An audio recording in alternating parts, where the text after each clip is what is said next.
Hey, here we go. Brown bear here. So here we are. I'm at Norton Big Wood. It's the woodland burial grounds. I thought I'd come out. Got a new microphone. Do a little bit of walkie-talkie to camera. See how it goes. I wanted to explain to you all what my brown bear page is about. What's got me here. And what I'm going to be doing with it. So let's go and take a walk. Oh yeah, and before I finish, hopefully, I'll be taking Gypsy here for a little walk. Native American flute. And we'll see what that sounds like. So, as I'm walking around, try and keep my eyes peeled for some mushrooms, see what I can find. See if we can find something nice. But yeah, here we are. So, yeah, so for a long time, I've suffered with mental health issues, anxiety, depression, not fitting in, not quite fitting like I feel like I fit in properly. Been ongoing now for probably over 10 years, I'd say. But, what happened?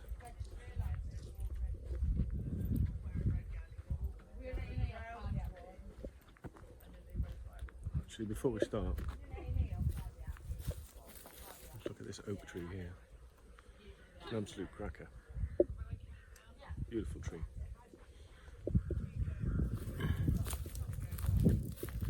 Let's give it a little hug. There we go.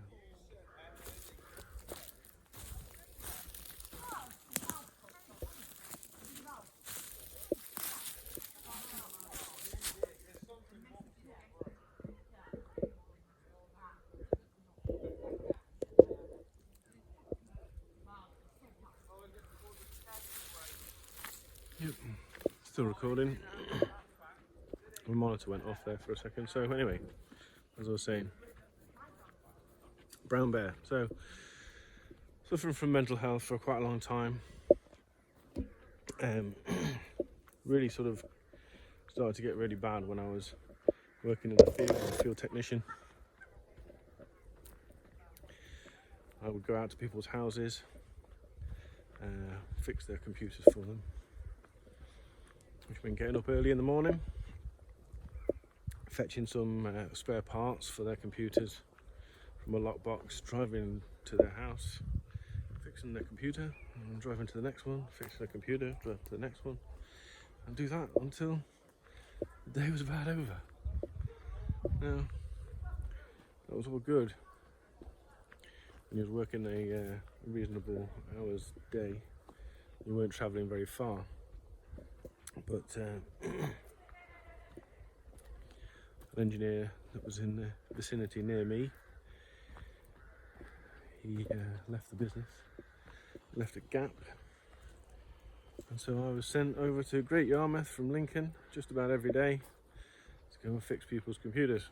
So I had quite a long drive to get going, and I would do a day's work and then I'd have a long day's drive home, often getting home very late, having to drive through all the traffic, through all the weathers, winter, snowy, foggy, whatever it was, I'd have to go out in it. And that began to stress me out quite a bit, and I told them I couldn't keep it up, but they kept sending me out. So I was on my way home one day, quite tired, and a car pulled out on me. I was travelling down the A46 in the outside lane, travelling. I was about to overtake a vehicle and it pulled out in front of me as I was overtaking, so I had to take evasive action, swerved into the central reservation. Didn't hit the central reservation, just hit the gravel and the stuff at the side. But yeah, there was not really any reaction inside. It was just like a real calm. I nearly had a massive accident, and yet I hadn't reacted properly. But when I got home and parked the car and turned the engine off, I just burst into tears, started crying. And from that moment on, I was a mess. I couldn't actually do my job from that period on for a little while. Ended up going to the doctors.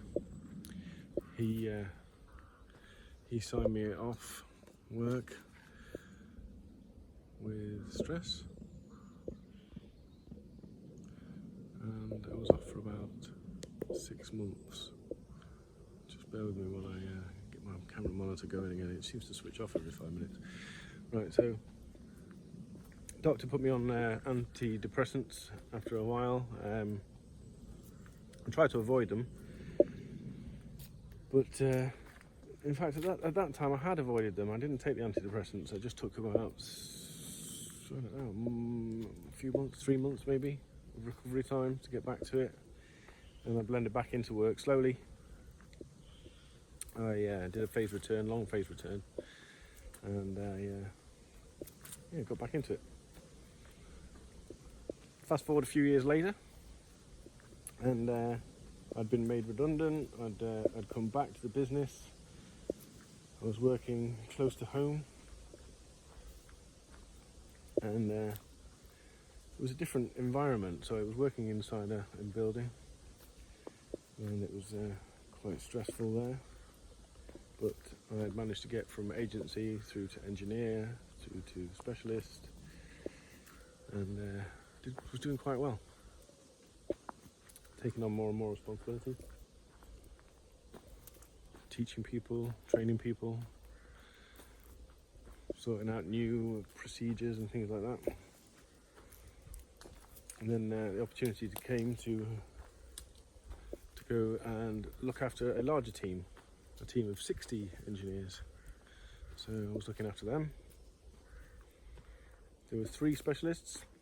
One had an accident, so he went off for long-term sick, and I ended up covering the entire team and doing the manager's role while the manager was away on holiday.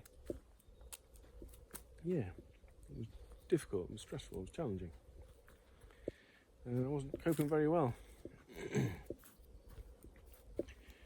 And eventually I had a nervous breakdown. So that nervous breakdown then led to me not being able to leave the house and not be able to go to work. I'd have panic attacks, I'd have anxiety attacks. I'd get up in the morning feeling a bit odd. I'd go to get ready for work, get dressed, brush my teeth, have my breakfast, go to leave the house, and I wouldn't be able to physically put the key into the door without having a massive mental health breakdown, sort of tears and crying, shaking, not being able to catch my breath, stuff like that. So then I went on to antidepressants after that. Spoke to the doctor, things were pretty bad. I couldn't function properly. I couldn't go to work. I was in a right mess. I couldn't actually, it was difficult to look after the kids at the time. Any kind of stress or any kind of conflict or any kind of difficulty would just send me straight over the edge. I'd become, I wouldn't be able to cope. I'd be getting angry, getting depressed. And yeah, things weren't great. So after I went on antidepressants, it took me a while to get back into the swing of things again. Eventually I got back to work. I had to quit being a specialist, looking after other people. Just focused on looking after myself, looking after the jobs that I got, repairing again. So stepped down from being a support engineer and moseyed on through. Now that carried on for quite a while, for some years in fact. It was difficult at first. I was quite paranoid. Again, it was like I felt like I didn't fit in. I felt like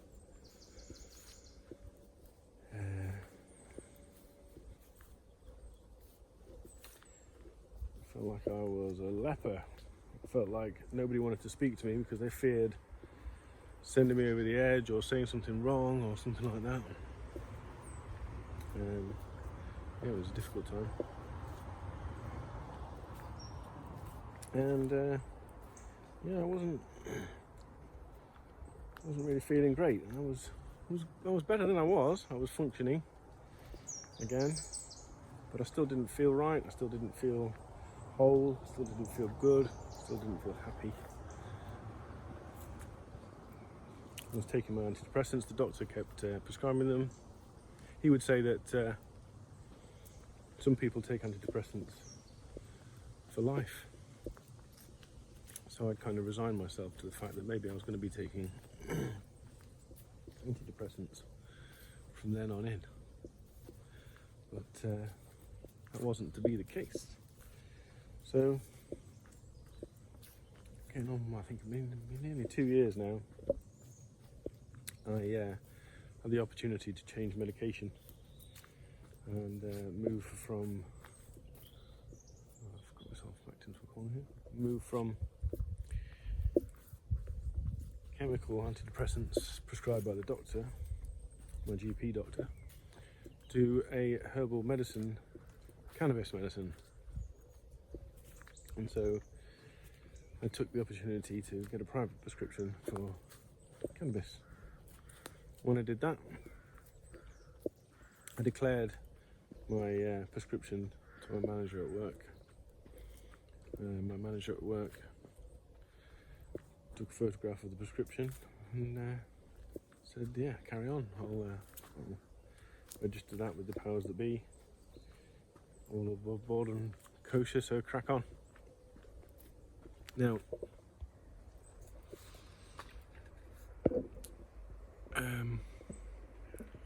that was in sort of November.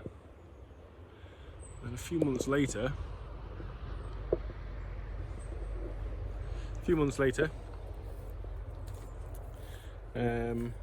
a second manager found out that I was medicating with cannabis-based medicines, and he initiated a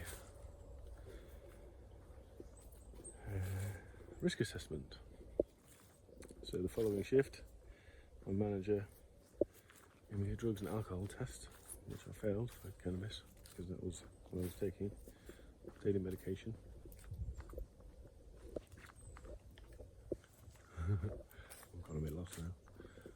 And yeah, they suspended me pending a risk assessment, which, you know, wasn't too bad. They didn't really need to suspend me. I'd already been working.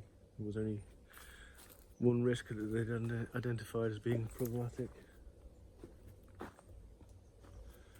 Working on 240 volts, live 240 volts. And yeah, when they suspended me, it took them quite a while to work through it all. So during that period, so when I got suspended, I had all that time to myself. I was pretty down at the time, pretty dejected, didn't feel like my company was looking after me very well. I didn't think they were going to look after me very well. It was going to end up taking a very long time, which it did. It took 13 months in the end. But at the beginning of that time, my wife Lily, bless her, she's probably watching this, she was reading a book called Mastery of Self by Don Miguel Ruiz. And when she finished reading it, she passed it to me and said, "You really need to read this book. You really need to read it." So I picked it up. No, I don't read very much. I have dyslexia, so reading for me is quite challenging. I tend to avoid doing it if I can, as well as writing. Sometimes I pick a book, and damn it, I can't put the damn thing down, so I'll just consume it all pretty quickly. And this was one of those books. Really resonated with me. I realised that through reading this book that I was actually hiding parts of myself. I had been for quite some time. It was causing me issues because when you hide part of yourself, whether that be your sexuality, what you like to do, your hobbies, if you deny these from yourself, it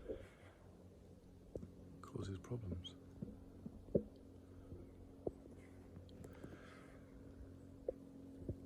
But yeah, there was more to it than just that. The book, it was a really good book actually. It was very easy to read. But that led me to the next book that Zilly passed to me, which was The Four Agreements. Same guy, Don Miguel Ruiz, The Four Agreements. The Four Agreements, that was a really interesting one. That was, well, what are the Four Agreements? Well, the Four Agreements are a bit sort of, they're a bit of like the 10 Commandments. There's only 4 of them though. Toltec shamans, South American Indians. They did a lot of work with psychology and things like that, and they came up with the 4 agreements. And the 4 agreements are little rules to live by, rules, guides that really sort of help make your life and the life of the people around you much better. And what are those 4 agreements? Well, those 4 agreements are basically always be impeccable with your word, which basically means always being truthful, always being kind with your word, not being deceptive. Yeah, I was pretty close to that one. Not a lot of work to do there. Another agreement is don't take things personally. Don't take anything personally. Yeah, that was a tough one, that one. No, I needed to do some work on that. I was guilty of taking things personally quite a lot. You know, a guy in a car cuts me up. I would scream and shout at him. But undoubtedly the guy in the other car had only made a mistake. Wouldn't deliberately gone out of his way to cut me up or go the wrong way or whatever he was doing. And there are other things, the way people behave towards you. 99% of the time it's nothing to do with you, it's to do with them. Yeah, it's a complicated one, and one that I'll go over in a future video. Don't take anything personally. One of the other ones. Don't make assumptions. So making assumptions always normally leads to the wrong conclusions. We as human beings tend to look at things in a negative light usually, normally. So if somebody does something, we assume they do it for the wrong reasons. In actual fact, probably turns out they were just trying to do the best thing that they knew at the time. But yeah, don't make assumptions. Always do your best, will be the next one. Always do your best, but sometimes your best is different to the way it was the day before or the hour before. Some days I get loads done. Other days I need a rest. But yeah, always do your best in what you do. That's probably what my dad would give me the thumbs up on. If you're going to do something, make sure you do it right. But I think the real lesson in that one is knowing that it changes, your best changes. So day to day. Some days you'll be good at what you do, some days it might be more challenging. Now there's a 5th agreement because there's another book. And the next book was the fifth agreement. And that was done by Don Miguel Ruiz Jr. There's some mushrooms down there. Don Miguel Ruiz Jr. Let's see if I can show you these mushrooms here. And that one, these are a little bit old.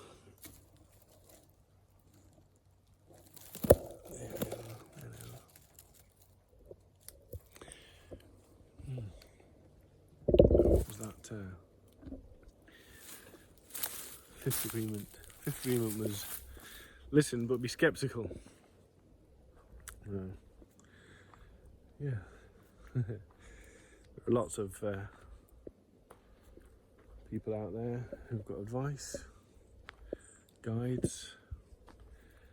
There are spiritual healers, tools, doctors, nurses, teachers, lots of people with advice, hints and tips.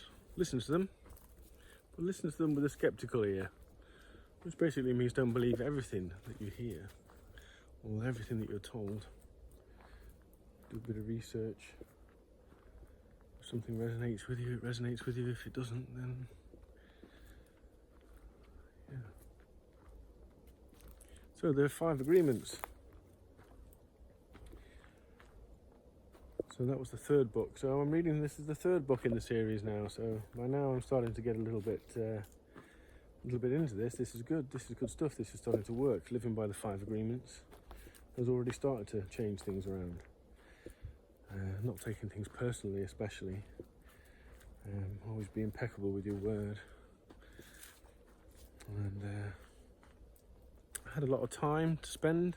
I was off work, so I was disconnected from social media. I disconnected myself from social media quite a lot. At work, I was using the internet in quiet periods to check on the news and things like that, and that was not doing me any good.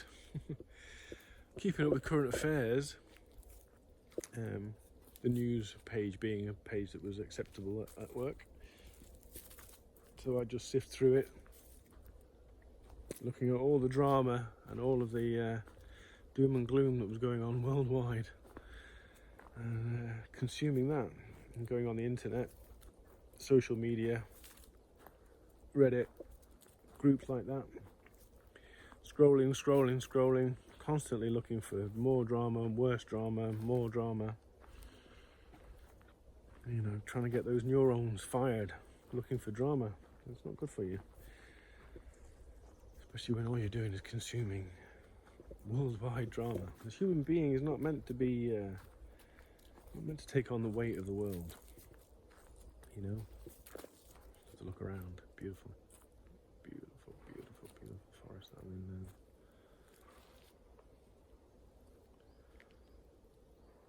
So peaceful. So I'd cut myself off from social media. I was practicing the 5 agreements. I started to learn a little bit more about shamanism. The guys who had written the book, the family, Don Miguel Ruiz and Junior, Toltec shamans. So I started to learn a bit more about shamanism, and it was quite interesting. That was quite a rabbit hole, because before shamanism, my doctor had only treated the symptoms. So he'd given me pills to stop me from panicking, from having panic attacks, from having anxiety, mood swings. But what we weren't doing was working on the cause of the issues. And the cause of the issues were from things that had been happening in my life previously. And when you start to work on yourself, on the things that you've been through, that's when the real healing starts. And I can tell you now, it's not from the antidepressants the doctor gave me. It's not really from the cannabis medication. It was from the work that I did on looking after myself and how my mind worked and how my mind processed things. And when you start to work on that, you start to realise the patterns and the way that your brain works, the voices inside your head. As the shamans will teach you, everybody has voices in their head. Some people say that they have like the angel on one shoulder and then the devil on the other. And in shamanism it's very similar. So you have the voice of the parasite and the voice of the ally. That's what they call it.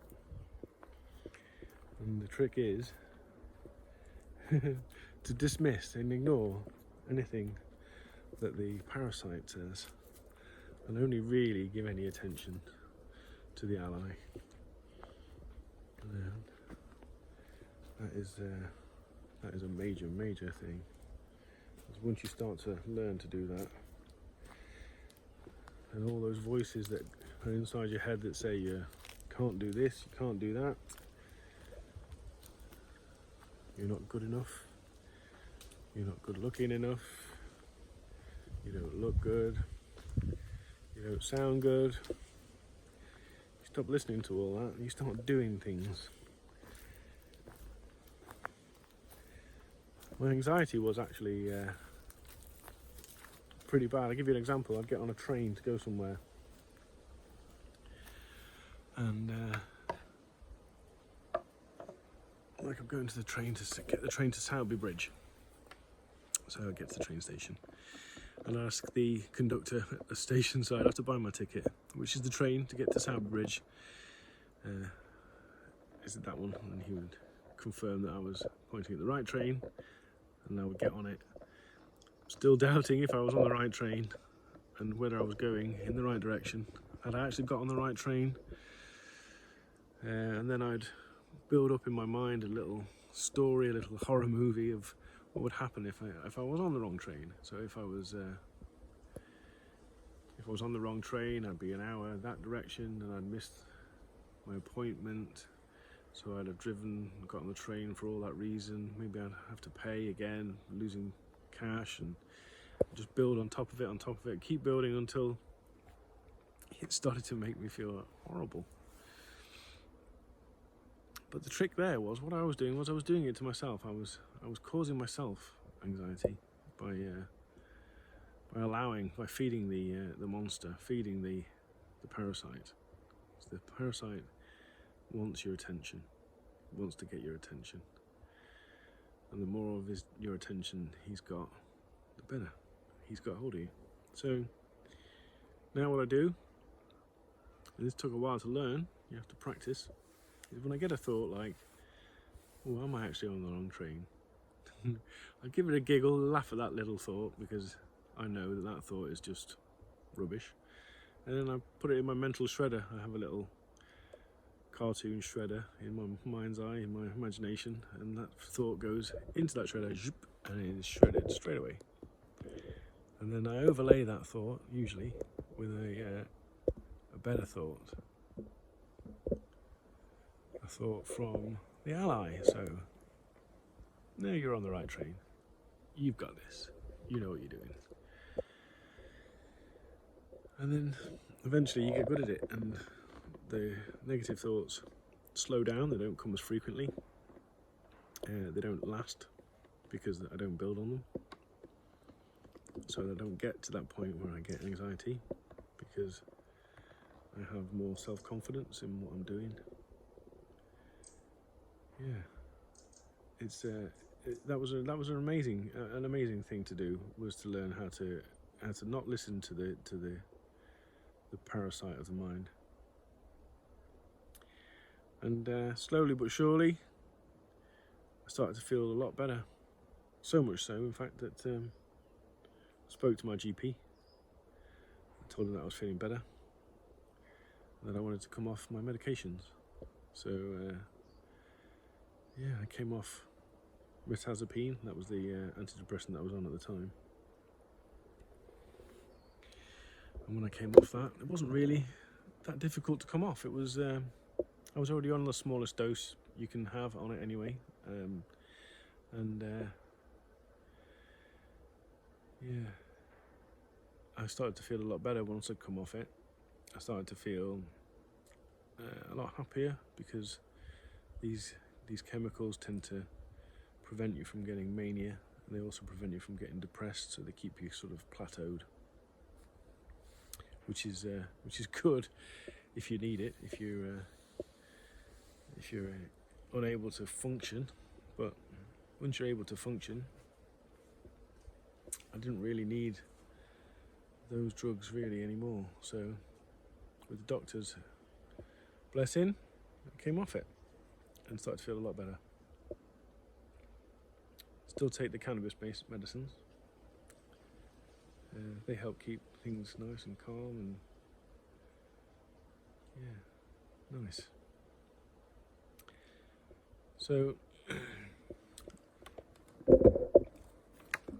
the period of healing, the period of time it took me to go from suffering from mental health issues to stopping taking antidepressants, was only a short period of time compared to how long I'd been on the antidepressants for. So I'd been on the antidepressants for years, maybe getting on for 10 years. But once I'd started to do the actual major work on myself, looking at how to master myself, learning about the 4 agreements, learning about mindfulness, about the power of now, another one I'll be doing a video on. Once I started doing that, I think it only took me about 3 months maybe before I was starting to see real changes, real work getting done.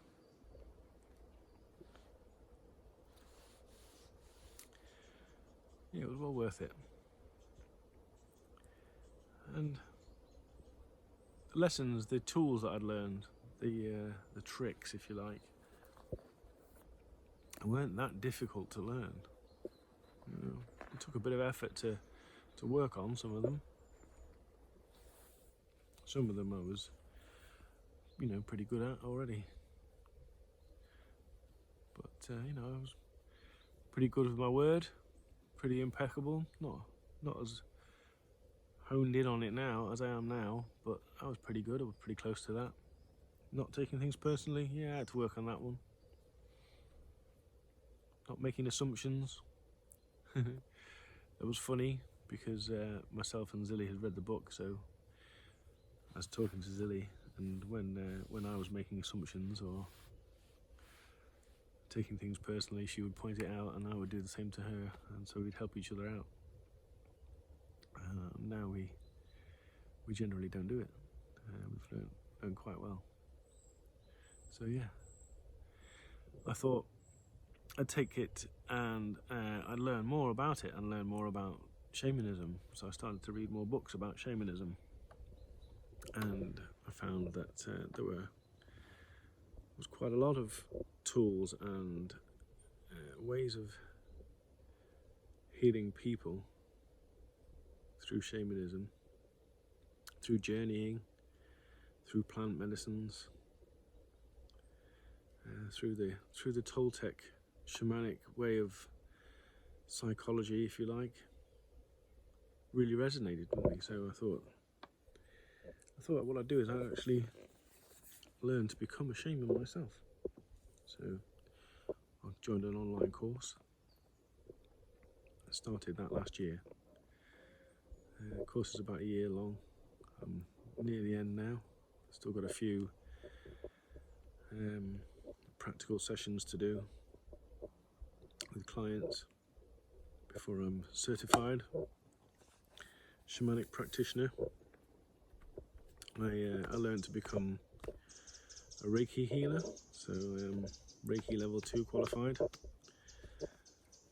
and all that's quite spiritual, and I wanted to balance that up a little bit with more more conventional ways of helping people, because not everybody's spiritual, not everybody wants to do a spiritual shamanic journey.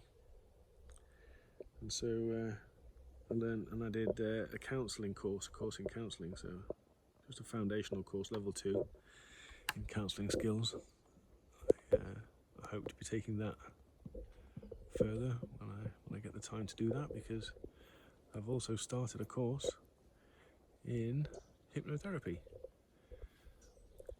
which I start in about, well, less than 2 weeks now. On the 1st of October. Might even be less than a week. Yeah. Well, hypnotherapy is quite similar to some of the shamanic healing ways. So when you journey, you go into like a trance-like dream state, if you like, and you can do some healing in the lower world, the middle world, or the upper world. We'll talk about that in another video. That's very similar to having a hypnotherapy session, so being put under a hypnotherapy and working on things that happened in the past, maybe even past lives. But yeah, it's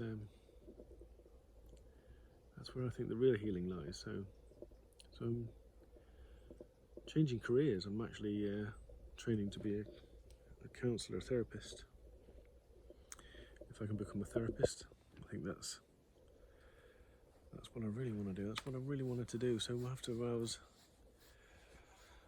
off work and I had all that time to think about what I was doing with myself, where my career was going or not going, it wasn't really going anywhere. I wasn't really learning, I wasn't really growing as a person. My skill set wasn't growing. So I got into a bit of a rut.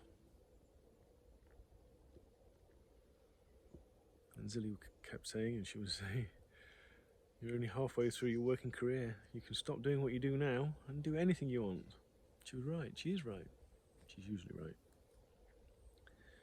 So I had to think about what I wanted to do, and having learned all the shamanism stuff, how well it connected with me, I thought, that's what I want to do. I want to share this. I want to help people. I want to help people that are in similar situations to find a path out, because just leaving you on antidepressants is not really the right thing to do, I don't think. There seems to be a gap there in the healing. People are a bit lost, so that's what I'm doing. I'm learning to become a healer.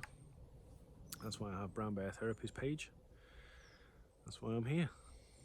So yeah, soon I'll start really revving it up, putting more effort in, trying to get it to take over my career as a technician, and hopefully transition across and over to doing that as a permanent career.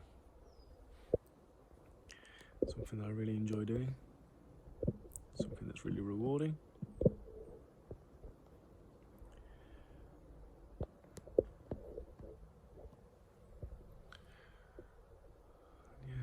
So I'm going to stop the recording now, set it up, set up the camera, play a little flute and see what it sounds like.